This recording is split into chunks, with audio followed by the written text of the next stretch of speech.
Welcome to The Definitive Wrap, where we report the truth about American exceptionalism. We love our flag, we love our country, and we believe in America. The Definitive Wrap, where we respect people of faith, the men and women in blue, and our support for Israel. And now your hosts, Bela Sebro, she's the nice one, and Alan Skorsky. He's not so nice. But together they are The Definitive Wrap. I'm Alan Skorsky with my co-host Bela Sebro, and welcome to The Definitive Wrap podcast. We thank vinnews.com for hosting our weekly shows. Today's show is going to be a little different than our previous shows. Instead of politics, we have a very special guest, Dr. Marc Straus, whom Bela will introduce shortly, to talk about his new book, One-Legged Mongoose, Secrets, Legacies, and Coming of Age in 1950s New York, and just in time for Chanukah. When I first started reading the book, for those of you who watch TV, I thought it was something like the Goldbergs meet the Wonder Years, as the book starts off with Marc talking about his chain-smoking mother who drives down the Belt Parkway like a speed demon, then without slowing down up the ramp off the Wyck Expressway, with total disregard that Marc is going to vomit all over himself if she doesn't pull over quickly. While the book has its funny moments, there are many important lessons that we hope to discuss today with Dr. Straus. From getting into fistfights in public school in West Hempstead, Long Island, and always winning, not many Jews can say that, to transferring to a Yeshiva day school in Queens, traveling alone on the train with his younger brother for 4 hours every day. Marc's story is very unique in that he endured physical abuse at home and never telling anyone, to helping his immigrant father on Sundays at his textile businesses. He survived polio and recovered after being hit by a car, all before the age of 12, to always looking out for his younger brother and other defenseless victims of childhood bullying. Today, Marc Straus is a very prominent oncologist, published poet writer, and art gallery owner. Bela? Thank you, Alan. There are people who tend to admire the person who was born with a silver spoon in his mouth, so to speak. But in most cases, one of the most admirable characteristics about a person is the one who made it, not because of someone or something, but in spite of. Our guest today is that person. He was not born with that silver spoon in his mouth.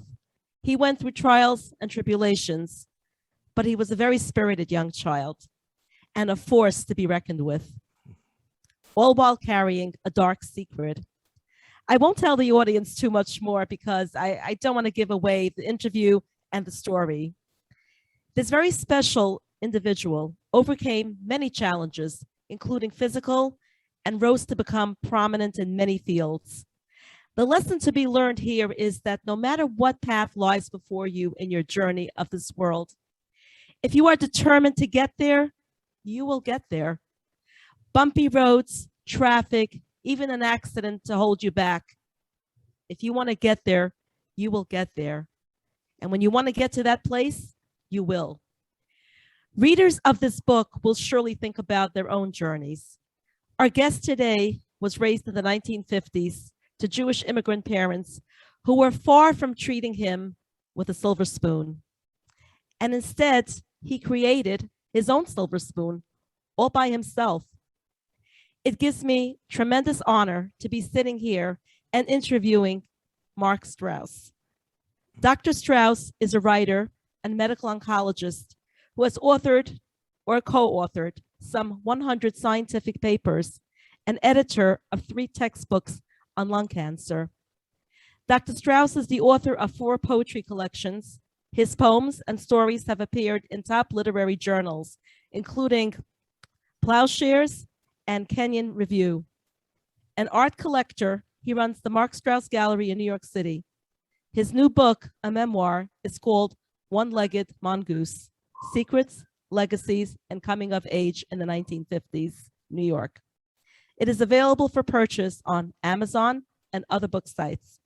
Dr. Straus, welcome to The Definitive Wrap. Thank you so much. My first question for our audience's purpose, What is a mongoose, and why did you give this title to your book? It's the title of a chapter that comes later in the book, and it comes about because I'm now in my second year in the yeshiva. I got through the first year. We're traveling with my kid brother 4 hours a day, and we're nearing winter. And my mother tells me she signed me up for a Boy Scout troop in Hempstead. And I thought it was ridiculous. I was commuting 24 hours a week. But I go, and I'm told we have to go on a camping weekend in order to be a tenderfoot. So off I go on a freezing weekend out in Long Island.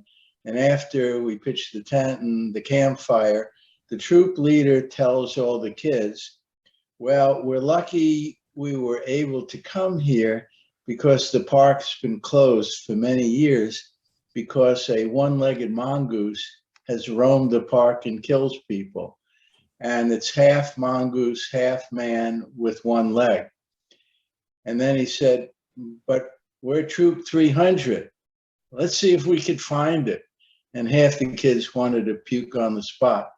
So I go off with one of the leaders, and there's 4 of us, and he points down one of these roads, and he said, who wants to volunteer to go down the end of the road and look for the mongoose? So I put my hand up. Marc Straus, I have so many questions. In fact, I was going to ask you about that, but let me go. And again, nothing's going to be in order today because there are just so many parts that intrigued me. You were a kid. I think you were at 10 years old when you first started writing up until your bar mitzvah. Up until 12, right. Yeah, well, yeah, I think be right that you're about to take your bar mitzvah lessons. Right. So, you know, I know how kids are today, as I'm sure you do. And I know that if my parents told me you're going to be going to a yeshiva and going 4 hours alone on the train, come hell or high water, I would say, no, I'm not. And yet in your book, I don't think I ever once read you complain about anything that your parents made you do. So if you could talk about, like, who are you and what kind of kid are you that you never said, Mom and Dad, you can't do this to me. I'm a 10-year-old kid. Well, I hated the school I was in, was partly the reason. We went to a public school then. It was dreadful. And I was a kid who was really an advanced reader. I mean, I spent kindergarten literally under the piano every day. Parents didn't know what was going on then. So I was punished every day. Couple other years weren't much better. I was learning nothing. And we weren't religious, but it was my dad who announced, we're moving to, my kid brother and I are going to go to yeshiva in Queens. So it's very religious. We weren't religious. And a part of me thought anything is better than where I was. Although before I started high school, he told me, now I'm going to a yeshiva high school in Long Island. And I said I'd never show up. And he knew I wouldn't, although I wound up going to yeshiva in Flatbush, Brooklyn. Didn't, you know, so I kind of did anyway. Dr. Straus, your book touched me to the core. I will get into it, many reasons why. But what I would like to know is, as much as this is a book that cannot be put down to even take a break, why did you choose to write your memoir from the perspective of a 10-year-old child? There were a lot of good people who suggested I write it in the adult voice because that's the norm. There are really virtually no books like this, but I couldn't do it. I knew too much. I had an adult perspective and my story would have been altered by what I know. But when I began to think about an episode that occurred back when I was 10, I was back in that space. I could remember and see everything. And I got out of the way of the kid I was. I just let him tell the story. And I thought, that's authentic because that's what happened. You know, it's not altered by what I know today. Yeah. Yeah. One of the many things I admire about you, and there are many, you were very protective over your little brother. I have a younger brother. I was semi-protective over him, but not to the degree that you were.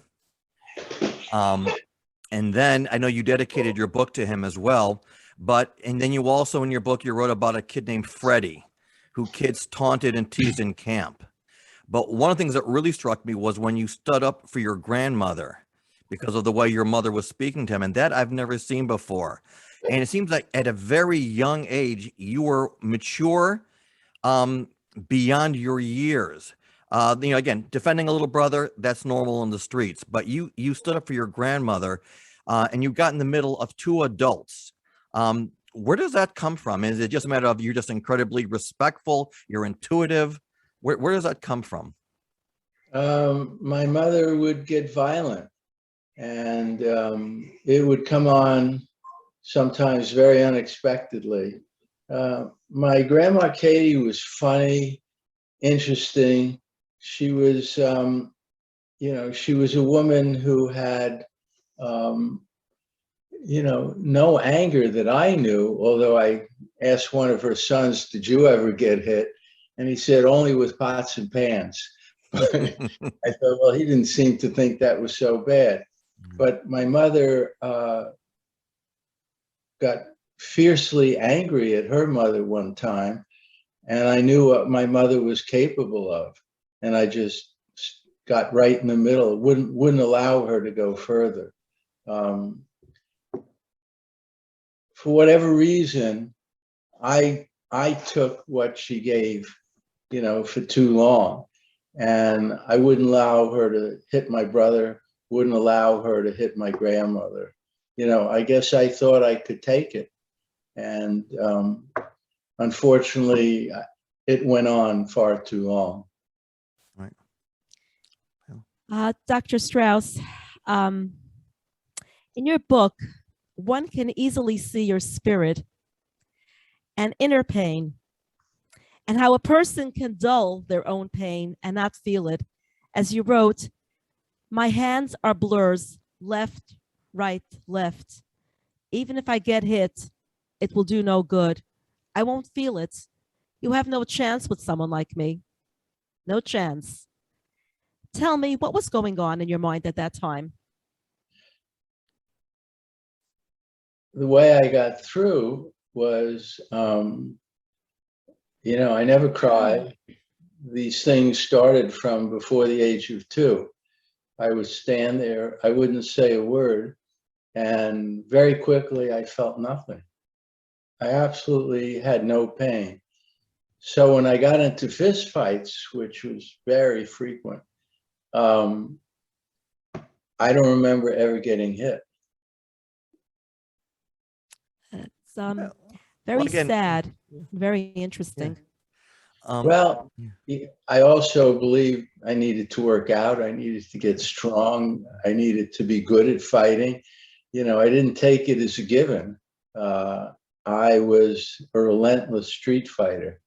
And if somebody picked on my brother, I would eventually find them. Yeah, there were great stories in the book, and I marveled at your memory, that you remember how you stood, how they stood. You're thinking about if they motion with their left hand, what you're going to do. So you have an incredible memory. Let me go on to something a little bit more positive, just for a few moments. There are many stories about kids who go to yeshiva day school. And sometimes they'll say, because of this rabbi, I became more religious. Because of this one, I became less religious. And you spoke very glowingly about your relationship with Rabbi Charney.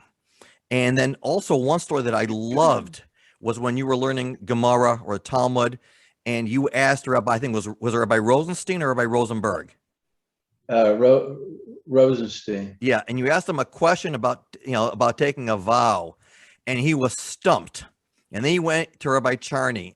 And just wondering, first of all, what was that moment like for you that you finally won the approval of a rabbi who you didn't like, to only be further supported by a rabbi, a principal who you really admired? And was that question ever answered? Oh, no one's asked me that before. Rabbi Charney must have had insight. He must have had some idea as to who I was. He didn't know about the home situation.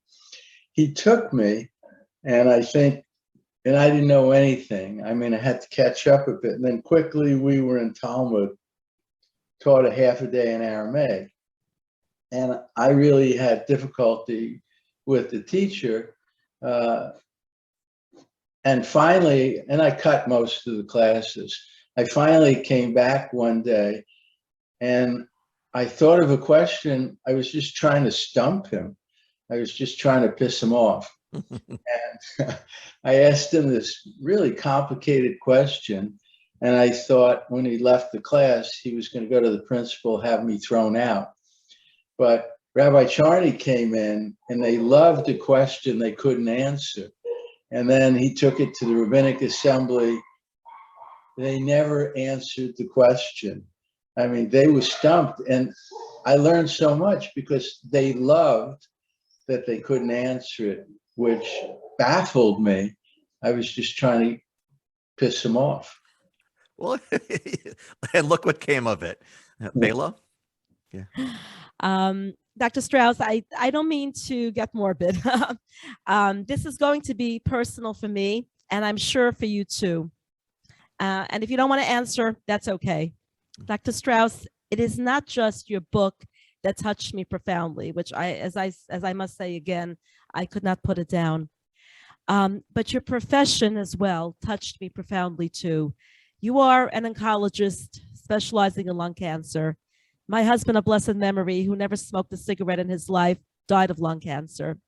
My question to you is, did you choose your profession as an oncologist in this field because of watching your mother smoke? Consciously, no. I think I knew, even as a little kid, smoking kills with lung cancer. I mean, you know, the Surgeon General didn't say so until 1964, but it was a ruse. Of course it did. I didn't even consciously know I was going to be a doctor or go into medicine. But then I think, my God, in high school, I was reading medical textbooks, almost like comic books. And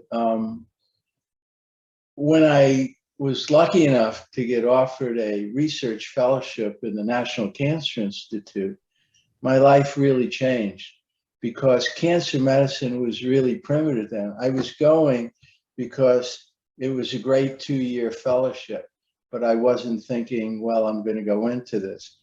But once I was there and thought I might be able to make a difference if I really work hard, it was my life's work. And, you know, lung cancer, the outcome was terrible back then. And I wish I could tell you it's changed enough since then, but it hasn't. Dr. Straus, from the time you were 5, you went to work with your father. Again, you got the fist fights, the 4 hours of traveling to school.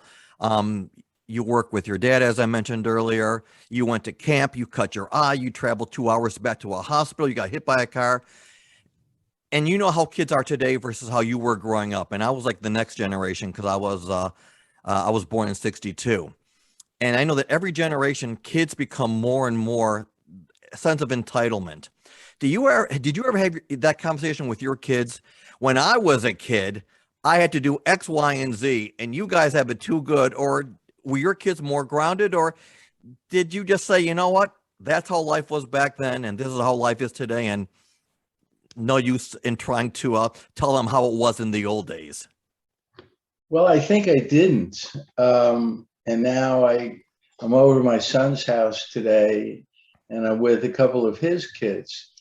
I'm not sure. I mean, they're great. I'm not so sure it's a sense of entitlement, but I think the notion that you can go out even as a kid and earn your own money, and you can work hard and do meaningful things. There really is very little of that. You know, in some ways, I wish there was more. I wish the kind of things they did in the summer. You know, once my oldest granddaughter was interested in my buying her this piece of art. I wish the hell I was. It's worth a fortune today. But I said, you know, an amazing piece. So she was 11, and I said, okay, I'll buy it if you contribute. She says, what do you mean? I'm 11. I said, shovel snow, make a couple bucks. It really is something we often don't see today. When I turned 5, I asked my dad for a birthday present, and you know, he was very quiet at home. And he said, what? And I said, I want to work in the store every Sunday. And he didn't answer. And 2 weeks later, Sunday morning, he said, come on, we're going. And that was it. And I worked there a great deal until I finished medical school. I loved it. I loved all of it. This was his world, and he was great at it. And I only realized years later how much it helped me as a cancer specialist, you know, learning how to communicate really well with patients and families. Because in that immigrant store, I was selling full time by the age of 9. Right.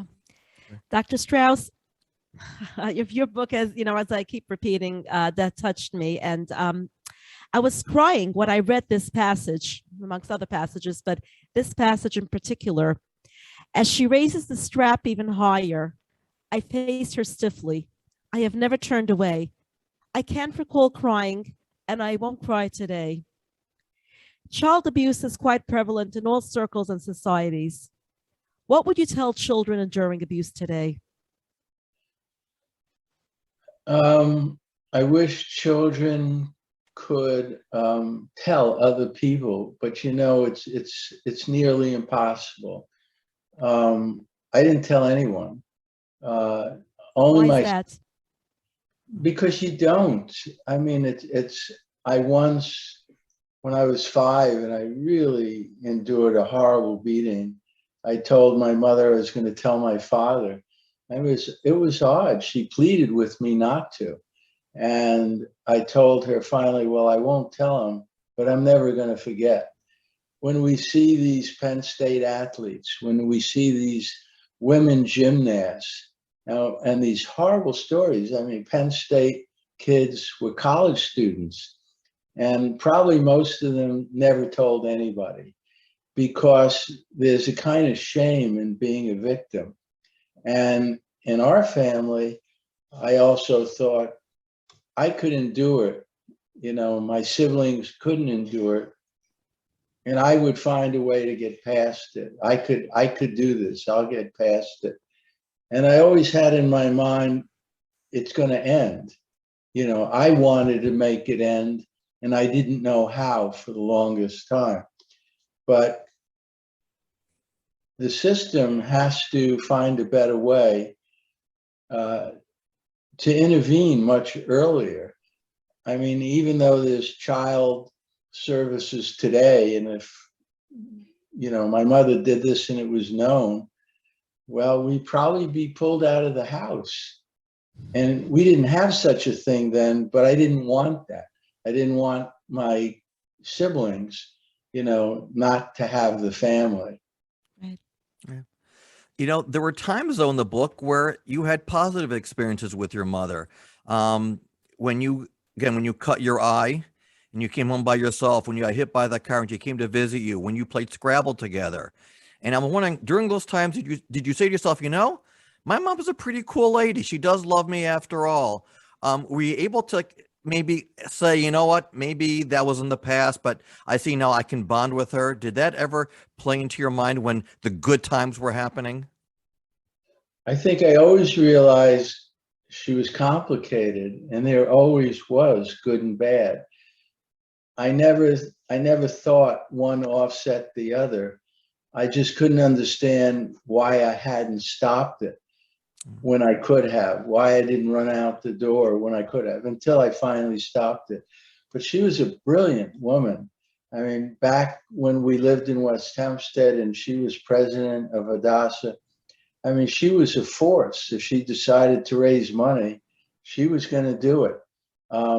This was a person who was profoundly affected by leaving high school just before she graduated, because in the Depression, her family had no money, and she went out to work at age 15.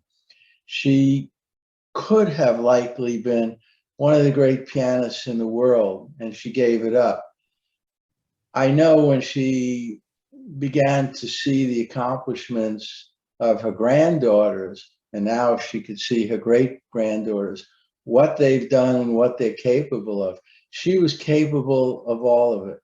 And I understood as a little kid how smart she was.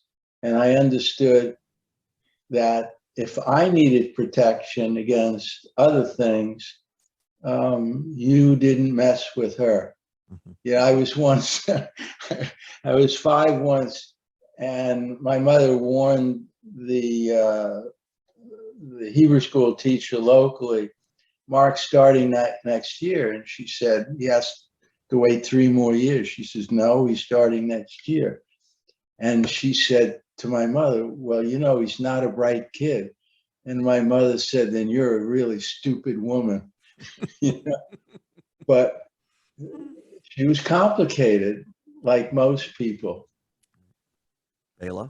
Dr. Straus, other than your great heights in your professional career, which you have taken, tell us, who is Dr. Straus today in his personal life? I've always been fortunate enough to do the thing I felt I wanted to do. So it was midlife. I had this urgent need to write poetry. I can't tell you much more about it because I wasn't sufficiently well read, but you know, I've published a great deal and been a poet at many places. But I decided 10 years ago to open a contemporary art gallery. And I opened it right across the street from my dad's store. And I'm on Grand Street, and I could look at his building every day. And it was like a homecoming. But I started collecting art when I was in high school and college. And I was really focused. And I really enjoy running the gallery. And I go all over the world for my gallery. So, and more what than type anything, of art? very contemporary. You know, I was a youngster who bought things nobody wanted, bought things by working a weekend job. And I guess I was lucky because many of those things are extremely well known now. And as a gallerist, I've mostly found artists from around the world and try to start building their careers if I believe in their work. And then I love writing. And I have 2 novels nearing conclusion. I just have to get it better before I let it go. And leave me alone to work on my book. I'm a happy guy. Dr. Straus, throughout your book, you pepper different chapters about the Holocaust and also about, you know, your father raising money for different causes. Today, are you active at all with different Jewish groups as far as Holocaust education or Holocaust Center or anything like that? My wife and I funded the beginning of a Jewish studies program in the college I attended. It had nothing. I mean, I really loved going to that school. It did really well by me, Franklin Marshall College, small school in Pennsylvania. But it had no Jewish studies. And it was an uphill battle. And now they do, and they have a Hillel Center. And, you know, we've continued to do more. We funded Jewish studies in a graduate school as well. My dad was an impoverished immigrant from an area that's back in the Ukraine. And my wife and I visited there almost 18 years ago. And I can't even imagine what he endured as a kid. There's not a Jew in that region since mid-1943, but they remain anti-Semitic. So we've been involved in various other Jewish causes. The Holocaust, as I say in the book, I couldn't understand. I was trying to read everything I could find in the library. I wanted to understand it. No one talked about it. Not the rabbi in the synagogue, not the school. There were no Holocaust courses. And I couldn't understand that. And, that's changed dramatically in the United States, but we're seeing other challenges with anti-Semitism today. Right. And these challenges concern me greatly. Right. Dr. Straus, we just have a few more minutes. Can you tell us about your bout with polio? When I was a kid, that was the big scare. If you look at the incidence compared to COVID today, it was only a small fraction. But families went to the Catskills to get away in the summer. And I was 11 years old, and it was a hot summer day, and I was going to walk down the stairs, and I couldn't. My legs collapsed. And I was diagnosed with probable polio. I mean, I had polio. There was no exact test. And I never completely lost the feeling in my leg. So I was put on total bed rest for 2 months. And eventually, slowly, I got better. There was no vaccine then. There almost was a vaccine. It was recalled. People died from the vaccine. And then it came out again about a year and a half later. But polio was the big scare. I mean, I saw a girl pulled out of a house in West Hempstead, and she died. It was an amazing disease. And the doctor, the neurologist whom we went to, I think he impacted me as a physician because he answered my questions. I was 11 years old, but he answered my questions. He took me seriously. So you took charge of your condition. He did, and he was really good. I mean, you did. You took charge of your condition too, with regards to asking the questions that you needed answers to. I had a lot of questions, and I didn't want to hear it secondhand. I thought, and then he told me he's going to give me this injection of gamma globulin. Well, I couldn't totally block out that pain. It hurt like hell. But, that was, treatment really didn't exist. It was primitive. And what he told me, which is true today of COVID, is the majority of people are infected, don't even know it. You only find out from the antibodies. And I thought, that's really interesting. It's interesting that so many people have subclinical disease. But it was tough. But I was in bed, and as long as I wasn't getting worse, I thought, I can make this. I'm going to make this. I'm going to beat this. Dr. Straus, we have literally about a minute and a half left. So here's what I'm going to ask you. Your book stops, or you end it with, you're going to be taking bar mitzvah lessons. So do you have a follow-up to your book now, or can you tell us a little bit more about what happened to you after the age of 13? How was your bar mitzvah? Did all your girlfriends come? And I didn't talk about that during the interview. What happens after 13? I was lucky. I had this incredible guy who was at the synagogue in Hempstead, who just, his life's work, he was an expert in Torah reading. And he taught me. I was kind of his protege. I went on to do Torah reading in the Catskills, teach my kids. I'm on the last grandkid. This one is going to be a tough one.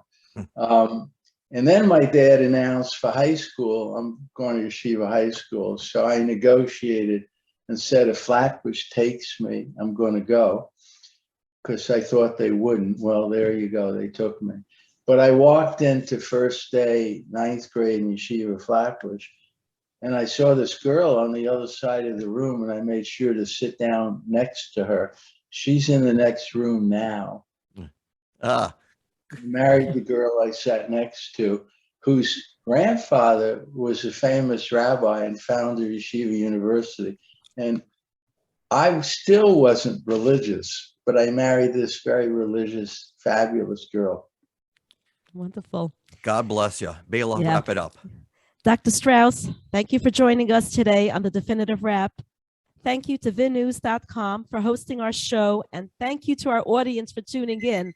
I am reminding everyone to buy the book, One-Legged Mongoose, Secrets, Legacies, and Coming of Age in the 1950s New York, available for purchase on Amazon and other book sites. Thank you again. Thanks for listening to The Definitive Wrap with your hosts, Bela Sebro and Alan Skorsky. Be sure to tell your family and friends they also can listen to The Definitive Wrap on Apple Music, Spotify, Google Play, and your favorite streaming service. See you next time on The Definitive Wrap.